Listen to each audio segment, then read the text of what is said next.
California is definitely on my mind today because what just happened in that governor's race really changes everything. I'm heartbroken and disappointed and honestly just disgusted by the sexual assault allegations surrounding Eric Swalwell. And I want to say this, folks. Eric is someone I've considered a friend, which makes this even more difficult to process. But these allegations are serious, they're troubling, and we cannot minimize them or the pain of the women who have come forward. Their voices matter, period. And I'm praying for them and I'm praying for Eric's family because this isn't just politics. This is real life, real harm, and it has real consequences. Now, Eric has withdrawn from the governor's race, and I definitely believe, like so many of you, that that was the right decision. But let's be clear, that decision shifts the dynamics of this election.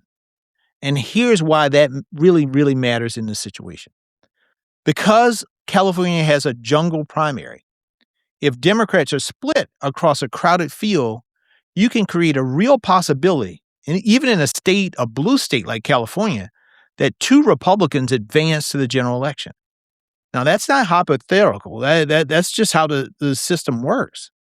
So this moment really calls for a little discipline within the Democratic Party. It calls for clarity. And frankly, Democrats have to unite. We have to unite around someone who can win and govern.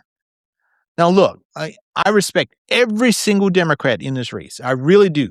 There's some really good people running, and they're running on great issues, and many of them would serve California well. I think all of them would. But I'm going to be honest about where I stand on this particular issue.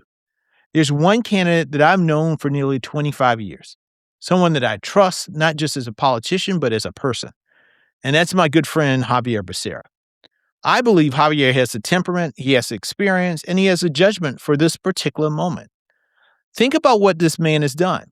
He's been a congressman, attorney general of California, secretary of Health and Human Services. He's helped deliver the Affordable Care Act. He stood up to Trump when it mattered as attorney general. And he's done it without the drama, without the chaos, just steady, principled leadership. His story is an American story. And his career has been about fighting for people, especially when it's hard. Now, I'm not a California voter. I don't get a say in this race. I don't have a vote. But I do know leadership when I see it. And I believe this. Javier Becerra will make a tremendous governor, and he has all of my support. I want to close with this about this election season, and I specifically want to talk to those folks who are candidates. The 2026 midterms aren't just another election.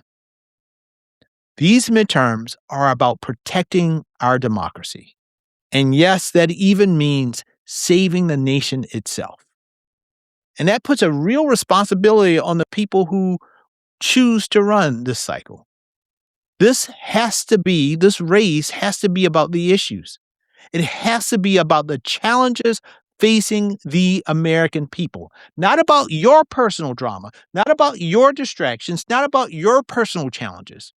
This is not a moment for egos. It's not a moment for ambition. The American people need leadership, not selfishness, not scandal, not chaos. So if you are thinking about running, hear me on this. If you know you have personal challenges, deal with them. But don't bring that into a campaign. Don't put your family through it. And don't subject the American people to it. Not in a moment like this. Not in one of the most important elections of our lifetime.